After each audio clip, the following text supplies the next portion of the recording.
Maayong gabi kayong tanan mga kaigsuonan, aniya na usab kita karon sa ato apod nga tulumanon ang ato ang pamalandong sa ebanghelyo sa Domingo.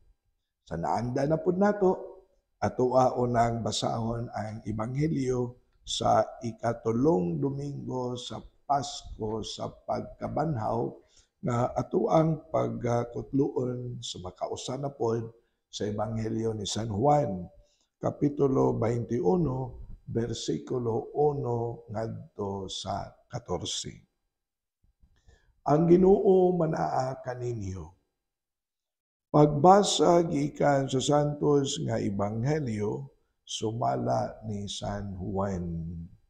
Himayaw nikaw, O Kristo. Human ni ini, nagpakita na usab si Isus sa iyang mga tinun-an didto sa lanaw sa Tiberias. Ang iyang pagpakita ingon ni ini. Nagkatigom sila si Simon Pedro, si Tomas nga ginganlag kaluha, si Nathaniel nga taga Cana sa Galilea, ang mga anak ni Zebedeo ug ang duha ka lain nga tinun-an. Miingon kanila si Simon Pedro, "Managat ako." Na sila miingon, "Muuban kami." Busa nang lakaw sila og nanakay sa sakayan, apan wala gayud sila'y nakuha tibuok gabii. Sa pagsubang na sa adlaw, nagbarog si Isus didto sa lapyahan, apan wala makaila ang mga tinun-an nga si Isus di ay kadto. Unya miingon siya kanila, "Mga higala, nakakuha ba kamo?" Sila mitubag, "Wala gayud." Siya miingon kanila, "Itaktak ang inyong pukot dapit sa tuo sa sakayan o makakuha kamo." Busa gitaktak nila ang ilang pukot, wala na sila makadaog pagbira niini kay daghan man kaayo ang ilang nakuha. Ang tinun-an nga gimahal ni Hesus miingon kang Pedro, "Ang Ginoo kana." Sa pagkadungog ni Simon Pedro nga ang Ginoo di ay kadto, gitapis niya ang iyang sapaw kay naghubo man siya ug miambak ngadto sa tubig. Ang ubang mga tinun-an nangadto sa lapyahan sakay sa sakyan, nagbira sa pukot nga puno kaayo sa mga isda. Dili sila layo kaayo sa lapyahan, mga kasiyaman ka metros lamang. Sa pagkawas na nila, nakita nila didto ang usa ka tapok sa minagang uling nga may isda nga gisugba o may pan usab. Unya mingon si Jesus kanila, "Pagdala kamo diri og pipila ka buok sa isda nga inyo nga nakuha." Busa misakay si Simon Pedro ug gibira niya sa lapyahan ang pukot nga napuno sa mga dagkong isda, usa ka gatos og kalim-an ug 3 ka buok ang tanan. Apan bisan pa sa kadaghan sa ilang nakuha, wala gayud magisi ang ilang pukot. Unya mingon si Jesus kanila, "Dali ngari og pangaon kamo." Walay usa sa mga tinun-an nga nangahas pagpangutana kaniya kung kinsa siya, kay nakailaman sila nga siya mao ang Ginoo. Busa miduol si Jesus ug gikuha niya ang pan ug gihatag kanila, gihatag usab niya ang isda. Ikatulo kining pagpakita ni Jesus ngadto sa mga tinun-an human siya mabanhaw. Ang Ebanghelyo sa Ginoo. Daygon ikaw, O Kristo. Mga igsuon, nianaman ta karon sa ikatulo nga Domingo sa pagkabanhaw. Time Saddo ang Ebanghelyo. Kay ang Ebanghelyo mingon, mausab kini ang ikatulo pod nga pagpakita ni Kristo human siya mabanhaw ngadto sa mga apostoles. Doon ako'y mga punto, mga pamalandong nga ato ang makutlo gikan sa ebanghelyo, ato asang madala sa ato apod nga tagsa-tagsa ka kinabuhi. Number 1, kining kinaiya sa mga apostoles o mga tinud-an ni Kristo, kinaiya sa masunuron, pagkaabli o gunahuna o kasing-kasing. Dili loose-minded, nga dili pod sila mapasigarbuhon sa unsa nga paagi. Dili baya ni mga ordinaryo nga mga mangingisda ang mga apostoles. Seasoned, expert, na anad na sa ato pa naswito. Pero ang nindot sa kaayo nato nga ipangutana sa tong kaugalingon ba, dili ba wa man sila'y nakuha sa tibuok gabii, and then si Kristo nga wa pa nila mailhi at this time. Unya nangutana kung nabay nakuha or wala, and then pag-ingon nila nga wala, miingon dayon si Kristo, mga higala, nakakuha ba kamo? Namingon sila, wala gayon. Namingon dayon si Kristo nga wa pa nila mailhi, ha? Itaktak ang inyong pukot, dapit sa tuo sa sakayan, o makakuha kamo. And then, ilang gitaktak. Bisunod sila sa sugo sa sakatawo nga wa nila mailhi. So, mahulagway nimo nga ang kinaiya sa mga apostoles, kinaiya sa pagka-masunuron, being obedient. Dili ba? Dili biya sila ordinaryo nga mga mangingisda. Wa biya pod sila makaila ni Kristo at that time nga misugo kanila nga itaktak nilang pukot. Apan, ang question, nganong misugot man sila? Sa ato pa, imong mahulagway ang ilaha nga kinaiya pagkatao.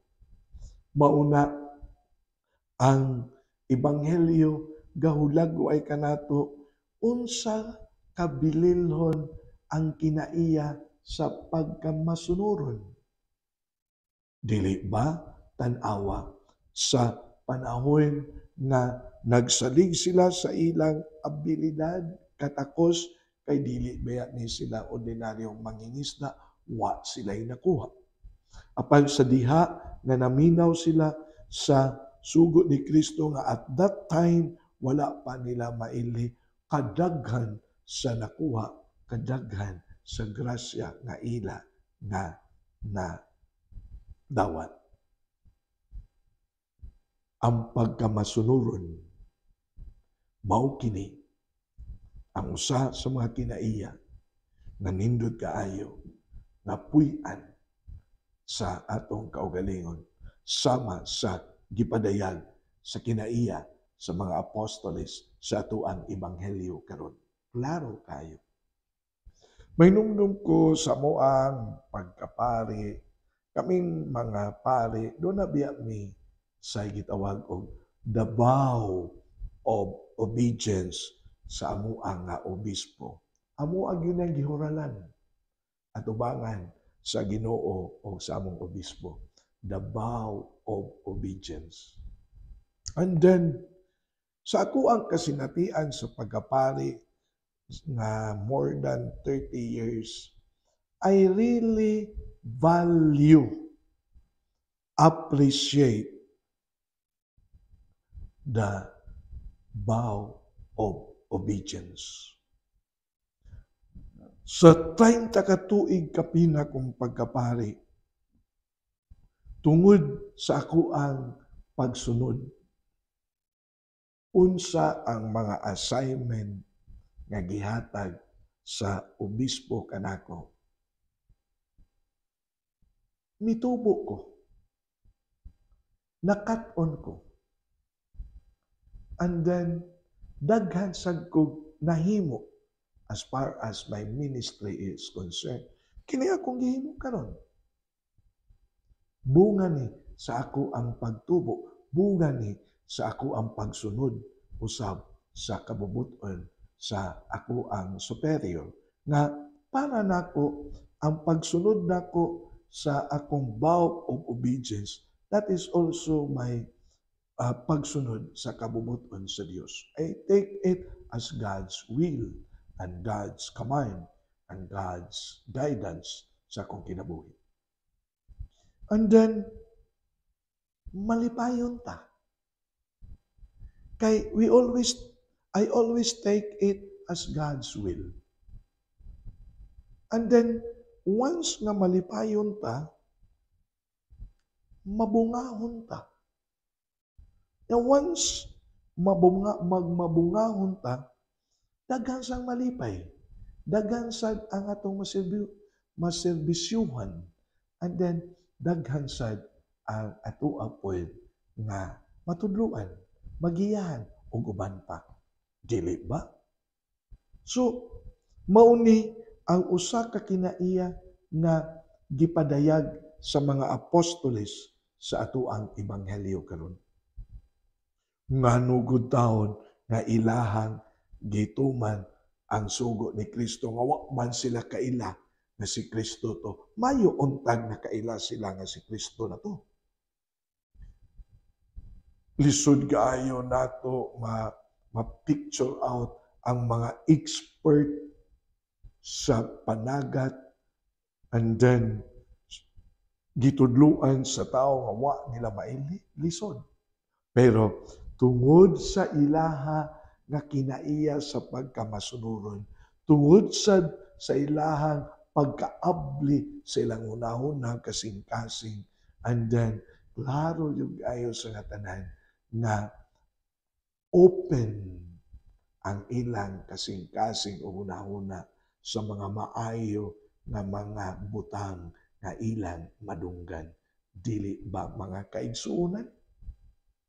Mauni nga ang pagkamasunuron, obedience, importante kayo sa ato ang kinabuhi. Mga anak, nindot sad ni natong pamalandungan. Dili ba? Kita usab nga mga trabahante, nindot sad natong pamalandungan. Bisan kami nga mga pari, kita po nga mga pari labaw na nato, kay we have really the vow of obedience to our superior. Nindot sad ni natong pamalandungan. Labi na kay hapit na ba ang ato ang reshuffling assignment nato nga bago. Nindot sad. So, mauni nga ang mga apostoles tungod sa ilang kinaiya sa pagkamasunuron, nakakuha sila ang ebanghelyo mingon out of their expectation. Daghan kay sila nakuha ng mga isda, ng mga dagko. Sa ato pa, ang grasya sa Dios mibuhagay. Unya, ang grasya sa Dios wa na nila gani mapugni nga mibuhagay. Dili ba mga kaigsuonan? Mauni nga nindot sad kaini sa nga tanan nga ato apon ning dalhon sa ato nga pabalano. That's the first reflection nga ako apon nga ikapaambit ya kaninyo. Ang kinaiya sa pagkamasunuron, ang gitawag o ang obedience is very important sa ato ang kinabuhi. Number 2, kung imo sad nga tan-awon ang ato ang ebanghelyo, sa panahon na ang mga apostoles nanagat sila, nangisda sila sa tungang gabi kangit-ngit.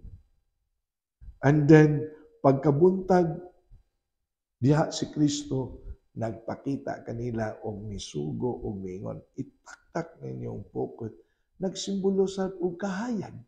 Dili ba? So, symbolically speaking, symbolically speaking, tibuok gabi kangit-ngit. ang kinabuhi nga naa sa kangit-ngit, kinabuhi sa pagkamakasasala,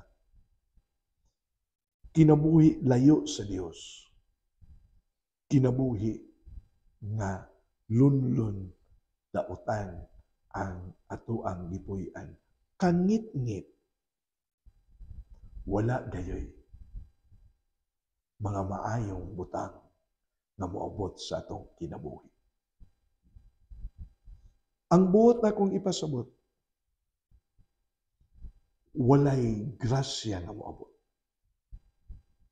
Kay naa sa kangit-ngit ang atoang kinabuhi.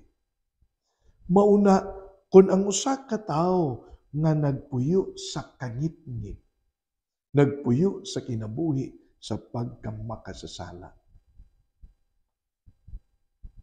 naa sa kinabuhi nga makaluluoy,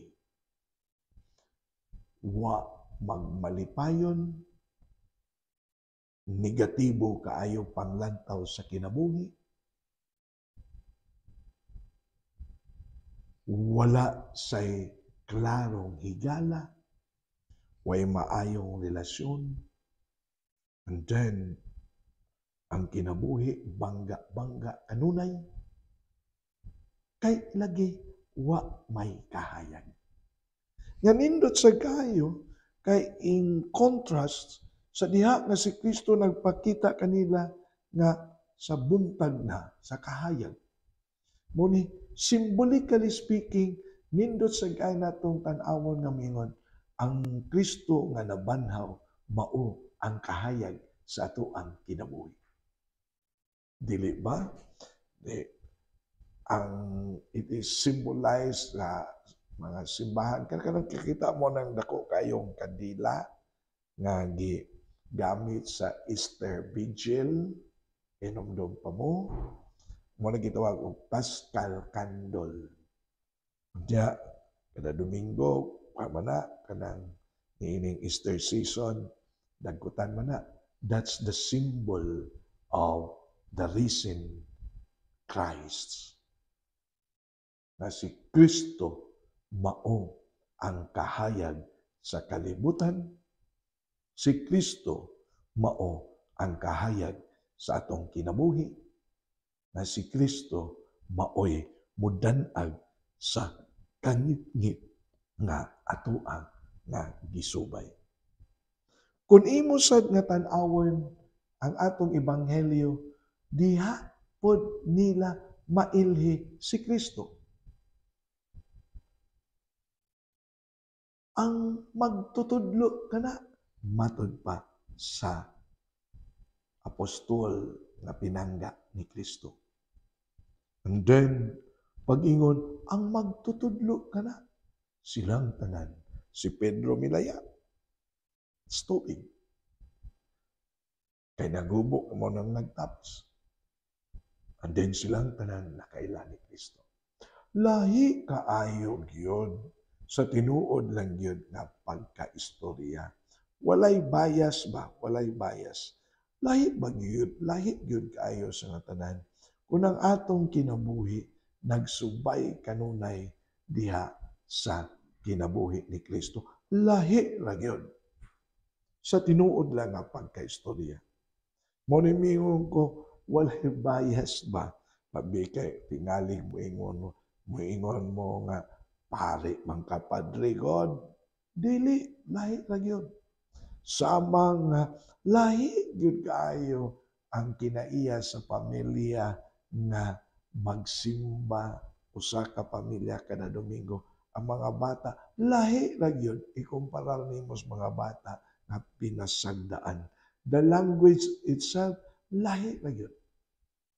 Mauni nga ang atoang kinabuhi uban sa kinabuhi ni Kristo nga nabanhaw dinanagan kanunay sa kahayag sa pagkabanhaw ni Kristo. Ang kinabuhi nga ginanagan sa kahayag ni Kristo, smooth sailing, maayo ang panaw. Na mao na nagkaroon ang gisgutan sa Jubilee Year 2025, we become pilgrims of hope. Dili ba? Mauna nga lahi ra gyud. Mauni nga nindot sad kaayo sa nga tanan nga niining ikatulo nga Domingo sa Pasko sa pagkabanhaw atoa kanunay itugyan ang atoang kinabuhi sa lamdag sa kahayag ni Kristo aron makakita kita asang daotan, asang maayo aron makalikay kita sa daotan ug atong mahimo ang mga butang nga maayo, dili ba? Aron makapadayon kita sa panaw kay nakatultol kita asa ang sakto nga dalan. Si Kristo mao ang tinuod nga dalan. So mga kaigsuonan, nining duha ka mga pamalandong akong gipamalandungan karon the virtue of obedience o kini usab nga si Kristo maong kahayag sa atong kinabuhi ato ning dalhon sa panaw sa atong kinabuhi. Kini ikatulo nga Domingo sa Pasko sa pagkabanhaw. And then imbitaron ko kamo sa makausa sa paglitok og mga pag-ampo o kuyog kita sa pag-ampo sa mga kaigsuonang mga masakiton. Amo lang itong amahan, ayuha, mga balatian o mga sakit sa mga kaigsuonan nga mga masakiton. Manginaot kami nga tagaan nimo sila kabaskog sa ilang tagsa-tagsa mga lawas tungod sa ilang balatian. Kining tanan among gituboy ngadto ni Kristo nga among Ginoo. Amen. So mga kaigsuonan, anhilan sa kukutob. Magkita ta sa sunod na pod nga Sabado. Nga alas 6 hapon agabi nga sa to ang FB account Archdiocese of Cebu Catechetical Ministry. And then kini si Father Joseph Intig ang kanunay nga naguban kaninyo niining atong programa atong gitawag pamalandong sa Ebanghelyo sa Domingo. Ang Dios magpanalangin kaninyong tanan sa kanunay. Alleluia. Alleluia.